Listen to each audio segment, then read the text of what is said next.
Bem-vindas todas às Conversas na Positiva da SERS, hoje com o tema Infecções Sexualmente Transmissíveis, ISTs e VIH, o que preciso saber, com a doutora Cátia Caldas. Começo por agradecer a presença da nossa convidada. Estes momentos de partilha são muito preciosos e importantes para todas nós. A doutora Cátia Caldas é especialista em doenças infecciosas desde 2009. É assistente hospitalar graduada de doenças infecciosas no Serviço de Doenças Infecciosas do Centro Hospitalar de São João. É assistente convidada de doenças infecciosas da Faculdade de Medicina da Universidade do Porto. Desenvolve a sua atividade clínica maioritariamente no Hospital de Dia de Doenças Infecciosas, Clínica de Ambulatório de VIH.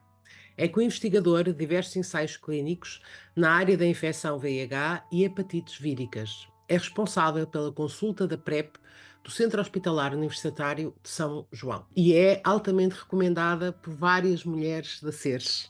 Tenho também a dizer. Muito obrigada por ter aceito este convite. Eu é que agradeço o amável convite que me foi realizado. É sempre um prazer enorme poder contribuir para a infecção VIH, não só dentro do espaço do que eu consultório e com os doentes nesta relação mais próxima, mas também conseguir ter um bocadinho mais de expressão e chegar eventualmente a outras, e aqui sobretudo focalizado mais em outras mulheres com VIH, e porque, pronto, o tema hoje é altamente desafiante, mas que passa acima de tudo por estarmos bem informados. E por descomplicarmos e desmistificarmos aqui uma série de pontos e que só assim conseguiremos naturalmente agir da melhor forma possível. E, sem dúvida, muito obrigada pela oportunidade que me é dada. Está connosco também hoje a Judite Corte Real. Olá, Judite. A Judite é colaboradora da Associação SERS no apoio a mulheres infectadas com VIH. Está também a Isabel Nunes, socióloga, Olá, fundadora e presidente da Associação SERS. SERS é a primeira e única associação de e para mulheres infectadas e afetadas pelo VIH em Portugal. Fundada em 2005, a SERS encontra-se reconhecida como instituição particular de solidariedade social. A SERS tem desenvolvido um vasto trabalho em prol da mulher positiva, um trabalho de pares, ativismo e prevenção.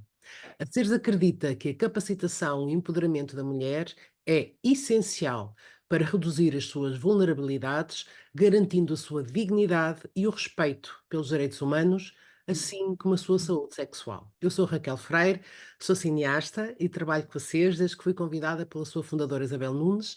Faço as campanhas que podem ver nas redes sociais e vou aqui facilitar esta partilha. Vamos começar por ouvir questões para a doutora Cátia Caldas.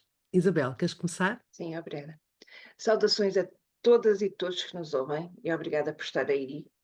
Obrigada também à Raquel e à Judite e um especial agradecimento pela generosidade e disponibilidade da nossa convidada muito especial, a doutora Cátia Caldas. Como pode uma pessoa prevenir-se de uma infecção sexualmente transmissível, incluindo o VIH? Se a mensagem ficar clara, preservativo, está bem? Naturalmente que a forma 100% eficaz, às vezes costumo brincar com os meus doentes e dizer, olha, a única forma 100% eficaz, com taxa zero de falência, sabem qual é? A abstinência sexual, naturalmente. Mas, portanto, em termos de prevenção, é o preservativo, ponto. Preservativo. Agora, claro que depois, e felizmente aqui no VIH já temos isto muito bem estudado, depois no VIH também temos outra série de estratégias que são utilizadas e aqui, não sei se depois é uma das perguntas que temos mais para a frente, mas se me derem licença às tantas já vou aproveitando para ir abordando, que é o facto de que uma das estratégias importantes de prevenção para o VIH, e lá está, isto é importante como medida do ponto de vista de saúde pública, mas que eu vejo com muito apreço e com muito carinho para o que é a qualidade de vida dos doentes que acompanhamos com infecção VIH, que é o facto de que o próprio tratamento das pessoas que têm VIH também é uma arma no controle da transmissão da doença. Portanto, aquelas pessoas que têm infecção por VIH estão medicadas, cumprem a sua medicação corretamente e o seu vírus está controlado, portanto, o vírus está suprimido ou a dormir, portanto, a medicação está a ser eficaz. Do ponto de vista sexual, o risco de transmitirem esta doença aos seus parceiros é nula. Tá bom? Isto é uma mensagem muito importante. Agora, naturalmente, que isto, eu digo sempre que é uma decisão que deve ser tomada e partilhada idealmente com o casal.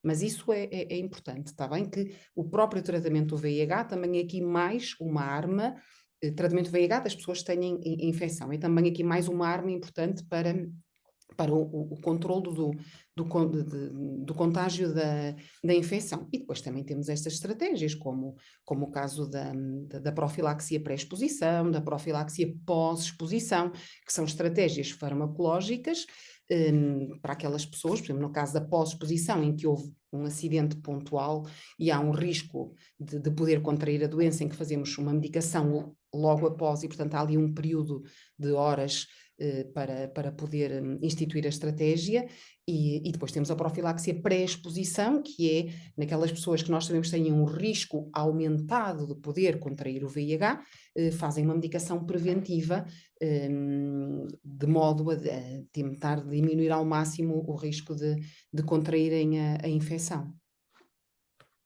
Eu ia só acrescentar, em relação ao preservativo, que se deve utilizar sempre um preservativo novo, de forma consistente e correta, em cada ato, quer seja vaginal, anal ou oral, e durante todo o ato sexual, ou seja, do início ao fim. Que às vezes as pessoas não interpretam bem desta forma, e tem de ser colocado corretamente. Não é de usos múltiplos. Não, e sobretudo, por exemplo, quando há em situações em que estão implicadas mais do que uma pessoa, portanto, quando há troca de parceiros, não é? Em que em que temos mais do que duas pessoas implicadas, também tem que haver troca de preservativos. E outra questão também, quando se utilizam os brinquedos sexuais e são partilhados, também devemos colocar o preservativo nos brinquedos sexuais. Também podem ser uma forma, uma via de transmissão da infecção. Está bem? Agora sim, uso único, e devemos, pronto, devem confirmar sempre a sua correta integridade. Está bom? Isso é sem dúvida importante. Doutora, e numa situação em que a pessoa já vive com VIH e depois adquire uma infecção sexualmente transmissível, isso coloca o seu parceiro ou parceira em maior risco de contrair o VIH? Pronto, em primeiro lugar, ao ter VIH, claro que aqui temos duas situações completamente diferentes, não é? Por exemplo, aquela pessoa que tem VIH, que não está a fazer terapêutica, porque ainda não conhece o diagnóstico, que não está a fazer terapêutica e o seu sistema imunitário até pode estar comprometido, claro que a possibilidade, a manifestação da infecção sexualmente transmissível pode ser mais grave. E como vos dizia já no início aqui da nossa conversa, o risco, quer de transmissão, quer de aquisição, é maior. Tá bom? Agora, e as manifestações da doença podem ser mais graves, mais extensas, mais difíceis de tratar. Naquela pessoa que tem a infecção por VIH, que está a ser tratada, que o seu vírus está controlado, em primeiro lugar, não fica imune às outras infecções sexualmente transmissíveis. Portanto, se expuser ao risco, pode contraí-las, como qualquer outra pessoa.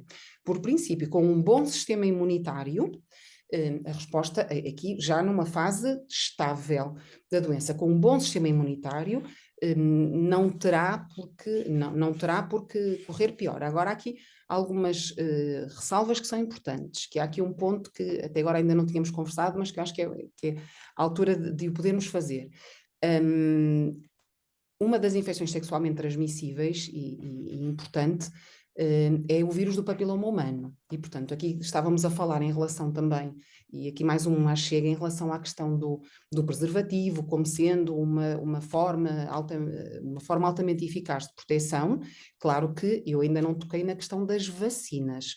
Está bem? Portanto, existem doenças que se transmitem por via sexual que são preveníveis ou que têm um grau de proteção elevado pela vacina. A hepatite B tem vacinação. O HPV também tem a possibilidade de vacinação, está bem?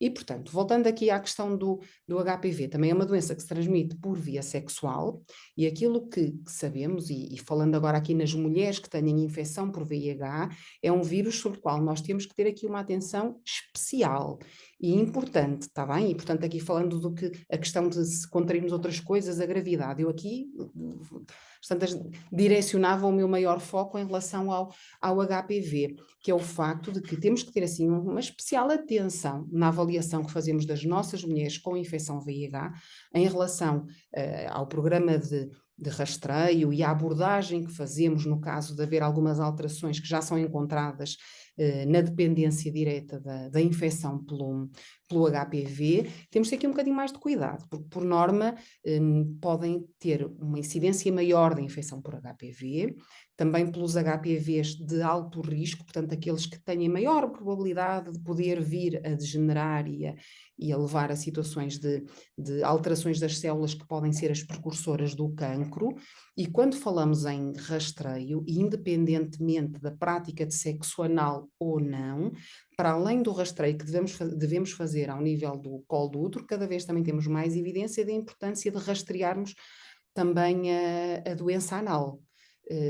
Tá bom? Portanto, há aqui alguns pontos, ainda que digamos sim, o VIH está controlado, mas há aqui alguns pontos em que a fragilidade pode ser um bocadinho maior e o nosso grau de atenção deve ser um bocadinho maior, tá bom? Mas acima de tudo, esta noção de que não é pelo facto de ter HIV e de já estar medicada e até a doença estar controlada que vai impedir de ter as outras infecções de transmissão sexual.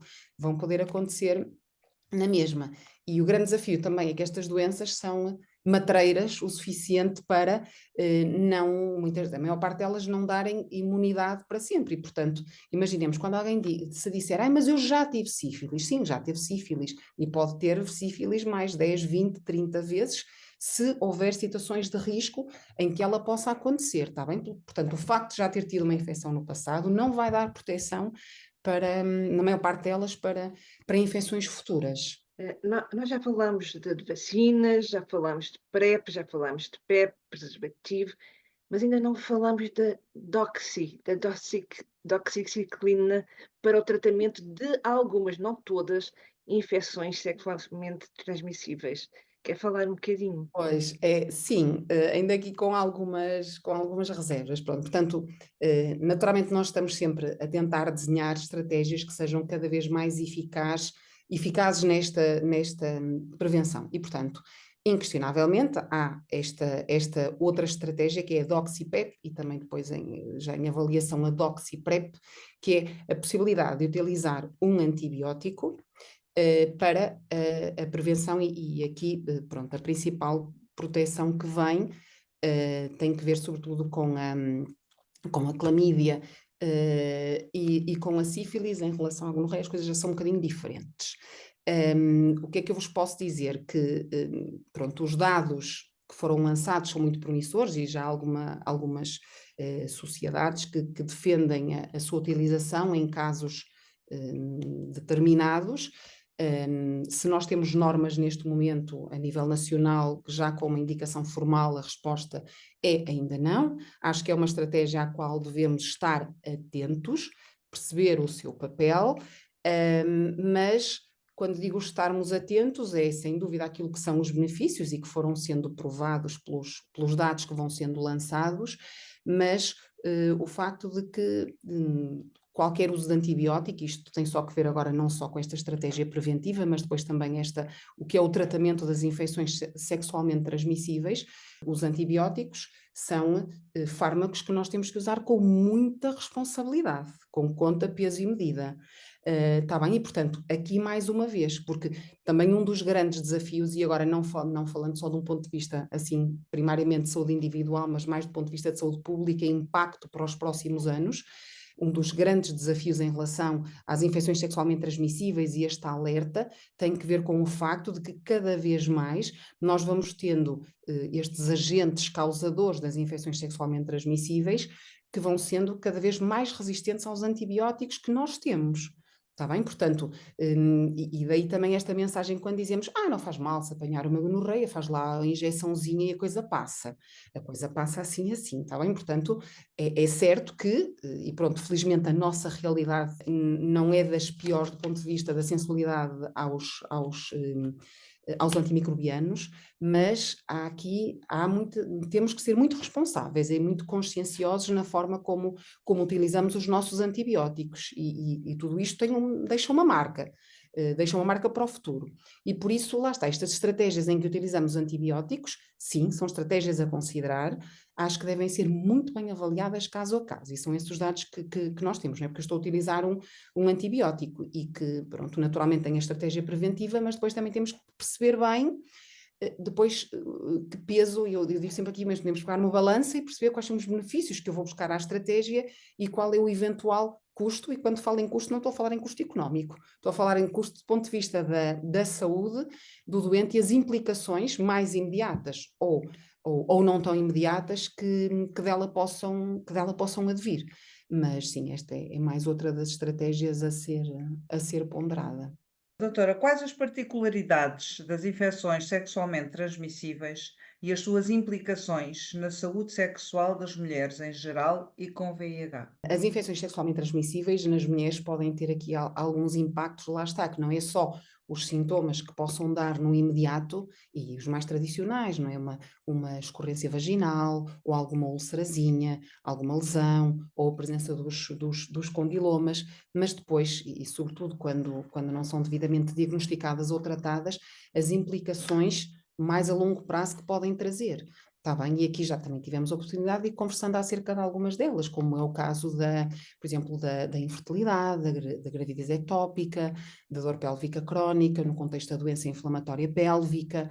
Portanto, há toda uma série de condições, infelizmente, que podem acarretar algumas sequelas para o resto da vida, e lá está, e comprometer a qualidade de vida sexual das nossas doentes e também da capacidade de procriarem, que tem implicações a longo prazo. E pronto, e agora não tanto que ver diretamente com a questão de estamos a falar do género masculino ou feminino, mas, por exemplo, também algumas destas doenças que podem dar manifestações mais tardiamente, por exemplo, como é o caso da sífilis, com manifestações que às tantas não conseguiremos associar tanto, mas, por exemplo, algumas manifestações cardíacas ou ao nível do sistema nervoso central. Portanto, não é só aquela ideia de que todos os sintomas têm que ser necessariamente a nível genital e que acontecem só na altura, e portanto, se eu até tenho noção de que tive risco, mas não aconteceu nada, boa, safei-me.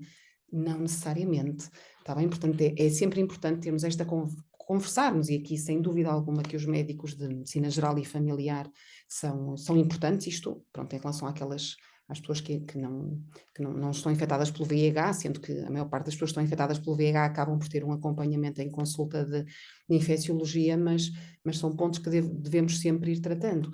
E outra questão importante, e aqui pronto, dentro do que é o meu âmbito e a minha especialidade, que é importante continuarmos e conversarmos sempre com as nossas doentes sobre estas questões sexuais, não é? E não é pelo simples facto de agora terem VIH que não têm direito a ter outras infecções de transmissão sexual, está bem? E, portanto, é sempre importante conversarmos, percebermos se há algum comportamento de risco ou não há, que tipo de... E portanto, quando fazemos esta avaliação de comportamento de risco, nunca, mas nunca tem que ver com o facto de apontarmos o dedo e dizer, mas não pode correr risco. Não, claro que é sempre a nossa obrigação educarmos e alertarmos, mas é mais no sentido de dizer, muito bem, então se houver esta situação de risco, vamos lá avaliar, vamos ver o que é que temos que procurar para diagnosticar a tempo e horas e tratar em conformidade.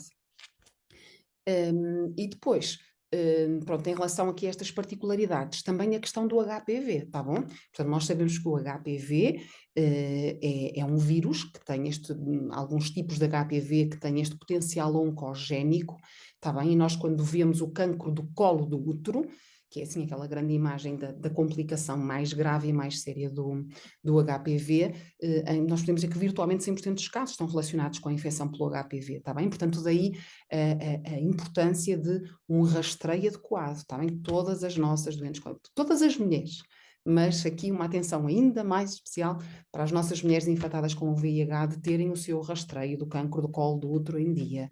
E de estarem atentas, pronto, para além depois das outras estratégias preventivas, naturalmente, mas a importância de prestarmos atenção a esta questão, porque aí sim temos noção de que nestas mulheres as manifestações podem ser maiores e um bocadinho mais graves. O que estamos a fazer em Portugal para a prevenção e controle das infecções sexualmente transmissíveis? Porque é que este tema tem tido mais expressão e interesse mediático recentemente? Pronto, aqui vamos terminar voltando mais ou menos ao início, mas pronto, já conseguimos perceber que mais mediático neste sentido, em que pusemos números à realidade.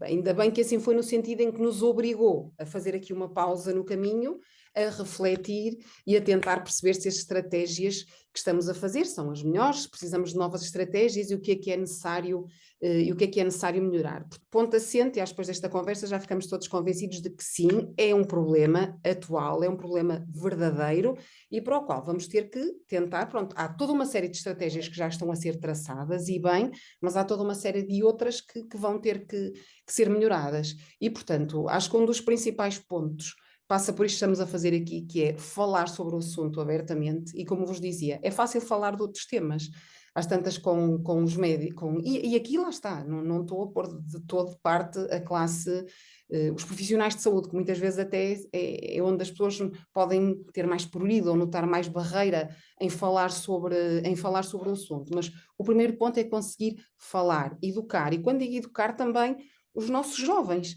quando, como vos dizia, vemos que uma parte significativa destes novos casos e aquilo que mais chamou a alerta foi precisamente em jovens. Vejam, os dados dos CDC americanos dizem-nos que mais de metade das novas infecções sexualmente transmissíveis diagnosticadas nos Estados Unidos são em jovens, muito jovens, entre os 15 e os 24 anos. Está bem? Portanto, nós temos noção, se a maior parte dos casos vêm neste contexto, é aqui também que devemos investir mais em educação, porque os jovens de agora vão ser os adultos do futuro e, portanto, adultos mais informados também vão conseguir tomar, com certeza, melhores decisões.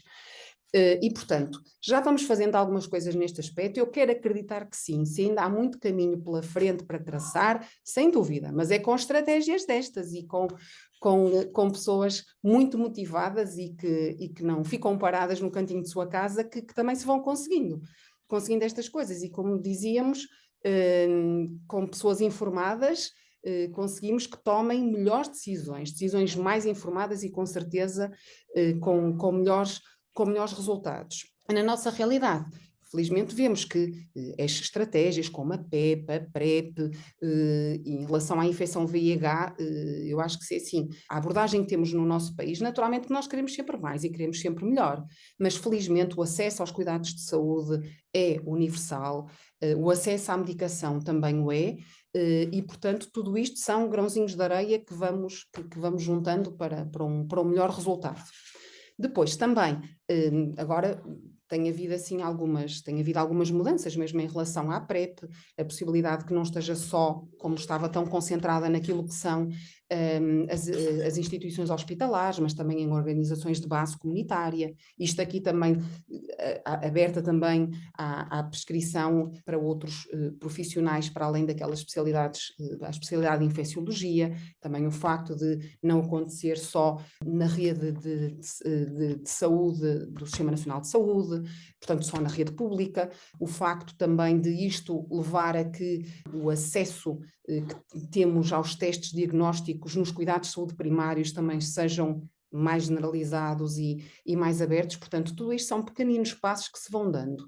Agora, se me pedissem assim para escolher o primeiro, seria vamos em primeiro lugar falar sobre isto e falar sem vergonhas, porque lá está, quer dizer, se diagnosticarem, não sei, uma infecção numa perna depois de uma picada de um inseto qualquer, não tem problema nenhum, ou se diagnosticarem um cancro, dizemos, coitadinho, que desgraça lhe aconteceu, e não é tão fácil falarmos desta forma quando é diagnosticada uma infecção sexualmente transmissível, e que não necessariamente, ou seja, eu não tenho que apontar o dedo e dizer que aquela pessoa correu deliberadamente o risco, voltando àquilo que tivemos a oportunidade de falar antes, não é? Quantas mulheres estão, e aqui vamos puxar a brasa à nossa sardinha, mulheres que estão em casa e que não faziam o mínimo risco, noção do risco que estavam a correr.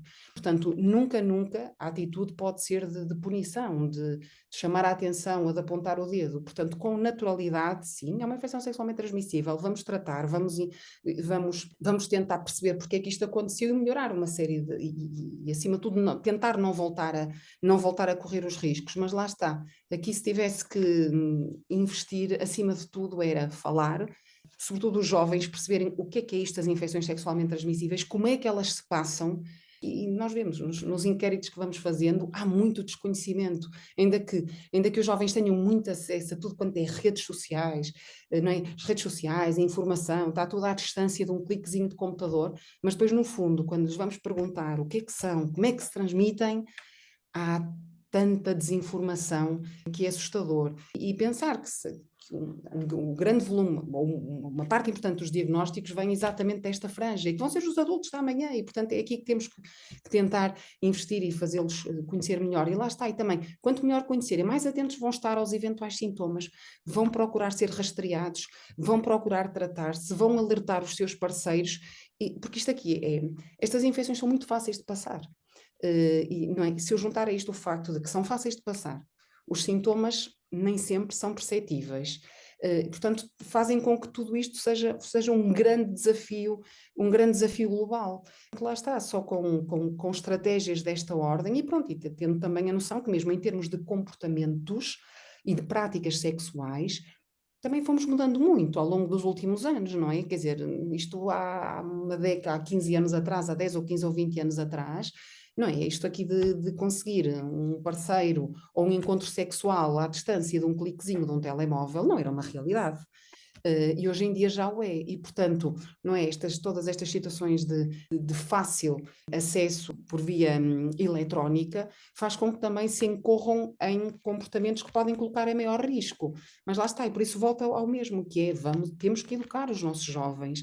Serão livres para tomar as decisões, mas pelo menos que o façam de uma maneira informada e tenham noção dos riscos que deles podem advir.